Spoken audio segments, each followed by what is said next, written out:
Nem todas as casas são apenas paredes e telhados.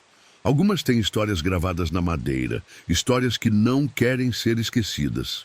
Era uma casa antiga, afastada da cidade. Depois que o último morador foi encontrado morto em circunstâncias misteriosas, ninguém teve coragem de comprar ou alugar o lugar. Mas a família de Antônio não acreditava em histórias de fantasmas.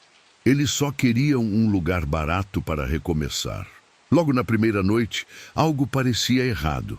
Barulhos de passos ecoavam no corredor, mesmo que todos estivessem dormindo. Antônio tentou ignorar, achando que era sua mente pregando peças. Mas no segundo dia, as crianças começaram a reclamar. A pequena Júlia disse ter visto uma mulher de vestido preto, parada ao lado da cama, sussurrando palavras incompreensíveis. A situação piorou quando portas começaram a abrir e fechar sozinhas. As luzes piscavam sem explicação, e o cheiro de flores mortas invadia a casa todas as noites às 3 da manhã. Antônio decidiu investigar a história do local e descobriu algo que o deixou aterrorizado.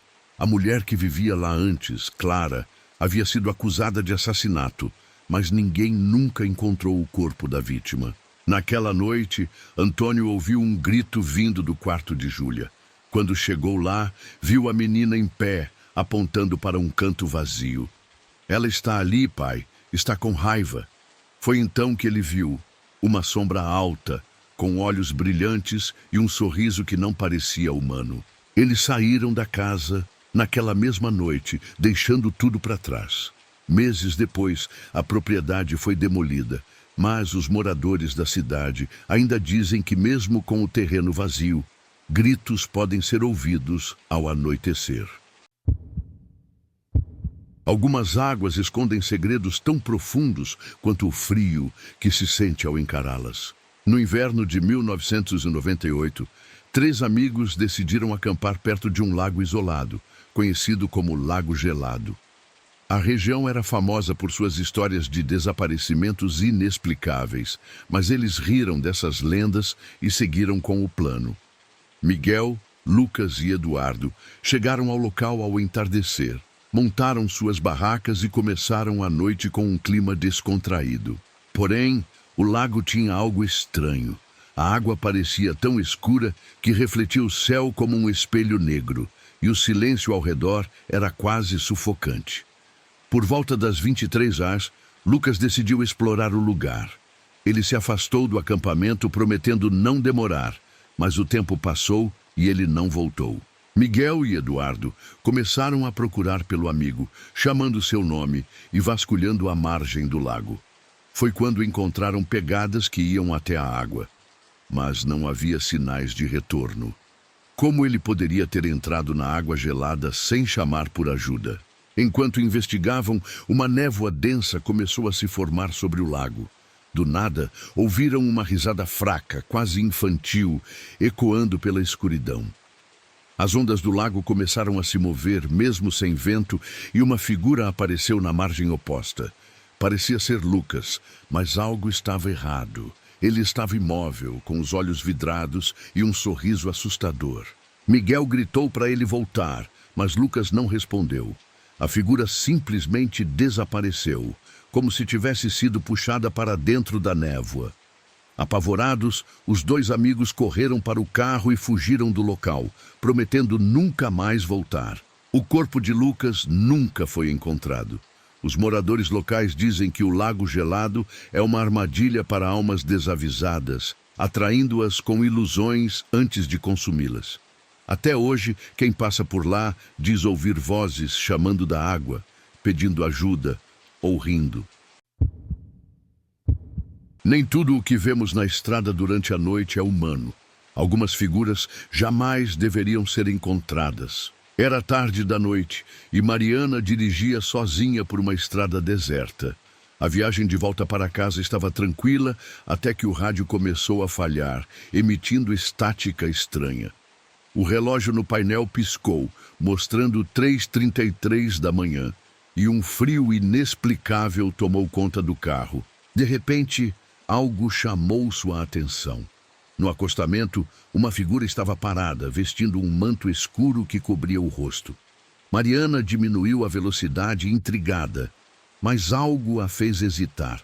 O estranho não parecia se mexer, nem mesmo reagia à aproximação do carro. Quando passou por ele, teve a sensação de que estava sendo observada, mesmo sem conseguir ver o rosto da figura. Ela acelerou, tentando esquecer o que viu. Mas alguns quilômetros adiante, lá estava o mesmo vulto, parado no meio da estrada. Dessa vez, Mariana freou bruscamente. Como ele poderia estar ali? O ser ergueu a cabeça lentamente, revelando olhos brilhantes e inumanos, como dois pequenos sóis em meio à escuridão. Sem emitir som algum, ele estendeu uma mão, e Mariana percebeu que os dedos eram longos demais, quase como garras. Apavorada, ela deu ré e fez a volta, tentando retornar ao caminho de onde veio.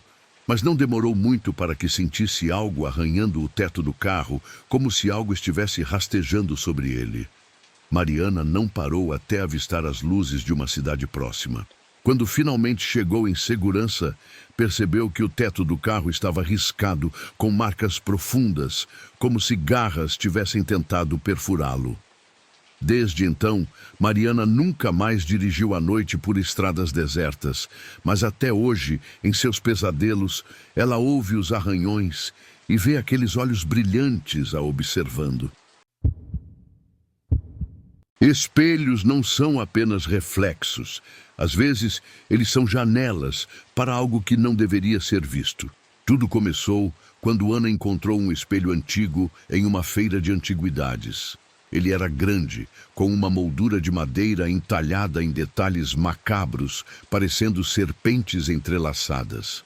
O vendedor parecia nervoso e disse que o espelho havia pertencido a uma mansão abandonada e estava à venda por um preço irrisório.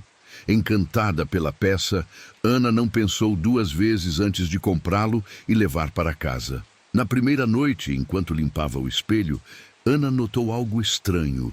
O reflexo parecia mais escuro do que deveria, como se o quarto estivesse mais sombrio dentro do vidro. Mas ela ignorou, atribuindo à sua imaginação.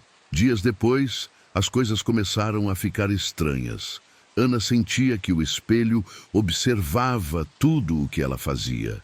Sempre que passava por ele, tinha a impressão de que algo se movia em seu reflexo, mas ao olhar diretamente, nada estava fora do lugar. A situação piorou quando, certa noite, ela ouviu sussurros vindo do quarto onde o espelho estava. Com medo, foi verificar e viu algo que jamais esqueceria. Seu próprio reflexo estava parado, mesmo que ela não estivesse de frente para o espelho. O reflexo a encarou e sorriu de forma macabra, movendo-se de maneira independente. Apavorada, Ana tentou cobrir o espelho com um pano, mas antes que pudesse fazê-lo, ouviu um grito vindo do vidro, um som tão agudo e desesperador que a fez correr para fora de casa. No dia seguinte, chamou um antiquário para se livrar do espelho. O homem recusou, dizendo que aquele objeto já havia arruinado muitas vidas e deveria ser destruído. Ana levou o espelho para um terreno vazio e o quebrou com um martelo. Mas, enquanto os cacos eram espalhados, ela jurou ouvir os mesmos sussurros, agora mais distantes, ecoando pelo vento. Desde então, ela evita qualquer espelho grande. Afinal, quem pode garantir o que realmente está do outro lado? Há lugares que parecem vivos, mas que só aceitam quem nunca mais sairá. No interior de uma pequena cidade, existia uma floresta que os moradores evitavam a qualquer custo. A Floresta das Sombras, como era conhecida, tinha fama de ser amaldiçoada. Aqueles que se aventuravam por lá raramente voltavam, e os poucos que conseguiam saíam perturbados, incapazes de explicar o que haviam visto. Hugo, um jovem curioso e descrente em lendas, decidiu desafiar o local. Levou consigo uma lanterna, uma faca e seu celular para registrar o que encontrasse. Entrou na floresta ao anoitecer, guiado por uma trilha quase apagada. No começo, Tudo parecia normal, mas conforme avançava, percebeu que o silêncio era opressor. Nem mesmo o som de insetos ou pássaros podia ser ouvido. De repente, a lanterna piscou e apagou.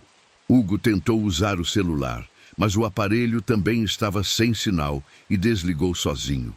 Ele sentiu um arrepio subir pela espinha e, ao olhar ao redor, notou que as árvores pareciam mais próximas, como se tivessem se movido. Foi então que ouviu um som baixo, como passos arrastados. No início, pensou que era sua imaginação, mas os passos ficaram mais altos e mais próximos. Ele começou a correr, mas parecia que nunca saía do lugar. As árvores agora formavam sombras que se contorciam, quase como se o observassem. De repente, Hugo tropeçou e caiu. Ao olhar para trás, viu uma figura alta coberta por um manto escuro, sem rosto visível. Ela estendeu uma mão para ele, mas antes que pudesse tocá-lo, Hugo gritou e desmaiou. Quando acordou, estava deitado na beira da floresta, mas algo estava diferente. Suas mãos estavam cobertas de terra e em seu bolso havia uma pedra com marcas estranhas, como se fosse um aviso. Desde aquele dia, Hugo nunca mais foi o mesmo. Ele não fala sobre o que viu na Floresta das Sombras, mas evita qualquer lugar cercado de árvores. Os moradores acreditam que a floresta o poupou, mas deixou um pedaço dela dentro dele. À noite, Hugo diz ouvir sussurros, como se a floresta estivesse chamando para que ele volte.